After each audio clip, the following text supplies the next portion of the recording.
Fact number 1, campus shoes जो कि एक इंडियन ब्रांड है, वो अब धीरे धीरे प्यूमा और नाइकी को टक्कर दे रहा है। जी हाँ गाइस, कैंपस पिछले कुछ दिनों में इतना ज्यादा पॉपुलर हो गया कि उसने अपने आईपीओ में इन्वेस्टर्स को 23% तक का प्रॉफिट कमा के दिया है। लेकिन कैसे? दरअसल साल 2005 में हरिकिशन अग्रवाल ने कैंपस कंपनी की नींव रखी थी और तब उन्होंने शूज कंपटीशन में आने के लिए अपने कंपनी के जूतों को अच्छी क्वालिटी के साथ साथ कम कीमत में बेचा, ताकि लोगों को कम कीमत में ही एक ब्रांड पहनने का मौका मिल सके। और यही नहीं, जब कैंपस के जूते ऑनलाइन भी आए तब भी उनका प्राइस नाइकी और एडिडास के जूतों से कम ही था और एक अच्छी क्वालिटी की वजह से कैंपस धीरे धीरे एक ग्लोबल ब्रांड बन गया। यानी कि जहां एक वक्त नाइकी, एडिडास और प्यूमा जैसी कंपनियां इंडिया के स्पोर्ट्स शूज मार्केट में राज करती थी, वहां अब कैंपस 17% का मार्केट शेयर होल्ड करके ग्लोबली पॉपुलर हो चुका है। वैसे गाइस, आपका पसंदीदा शू ब्रांड कौन सा है? कमेंट सेक्शन में जरूर लिखिएगा और क्यों है वो भी लिखिएगा और एक अमेजिंग कमेंट को हम लोग पिन करेंगे, तो लिखना मत भूलिएगा। फैक्ट नंबर 2, गाइस वो कहते हैं ना कि जीवन की हर ठोकर केवल गिराने के लिए नहीं होती, कुछ ठोकर जिंदगी का सबक सिखाने के लिए भी होती है। इसे आप ऐसे समझ सकते हैं कि आपके फ्रेंड सर्किल में एक दोस्त ऐसा जरूर होगा जो शायद आपसे रूडली बातें करता हो।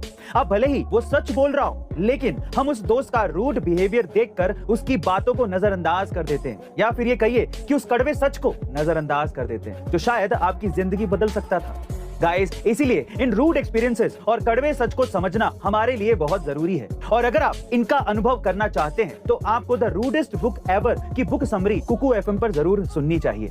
इसके साथ साथ कुकू एफएम पर 3000 से ज्यादा ऑडियो बुक्स और 1000 से ज्यादा आवर्स की कंटेंट लाइब्रेरी भी अवेलेबल है, जहां आप किसी फैक्ट नंबर 3, गाइस अक्सर शेयर मार्केट में इन्वेस्टमेंट करने से पहले हर एक बिगिनर के मन में यह डाउट होता है कि किस कंपनी के शेयर में उन्हें इन्वेस्ट करना चाहिए।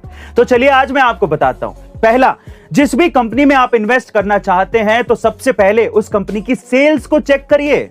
दूसरा, यह देखिए कि वो कंपनी प्रॉफिट में है या नहीं।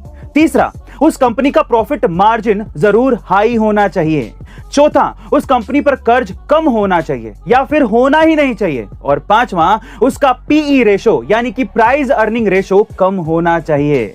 वैसे गाइस, अगर आप शेयर मार्केट में इस तरह के किसी भी की फैक्ट्स को डिटेल में जानना चाहते हैं तो मेरी book the basics of stock market को अमेज़न से खरीदकर एक बार जरूर पढ़ें, जिसमें शेयर मार्केट के बारे में बिल्कुल सरल और आसान भाषा में बताया गया है, जिसका लिंक डिस्क्रिप्शन बॉक्स में गिवन है। सो गाइस, आज ही जाइए अमेज़न पे ऑर्डर करिए और मुझे टैग करना मत भूलिएगा और आप ये भी बताइएगा कि आपको बुक कैसी लगी। एक अमेजिंग कमेंट को हम लोग पिन करेंगे। फैक्ट नंबर 4, गाइस इतिहास गवाह है कि जब भी कोई बड़ी बीमारी इस दुनिया में आई, हमारे वैज्ञानिकों ने देर सवेर ही सही पर इसका इलाज जरूर ढूंढ निकाला है। और इसी तरह से पिछले कुछ सालों से हमारे वैज्ञानिक कैंसर जैसी खतरनाक बीमारी के इलाज को ढूंढने में लगे थे और अब फाइनली इसका इलाज मिल गया है। जी हाँ गाइस, वैज्ञानिकों ने डोस्टारलीमैब नाम की एक कैंसर दवा ढूंढ निकाली है, जिसे उन्होंने 12 कैंसर मरीजों पर ट्रायल भी किया और सबसे हैरानी की बात यह है कि 12 के 12 मरीजों का कैंसर पूरी तरीके से ठीक हो गया।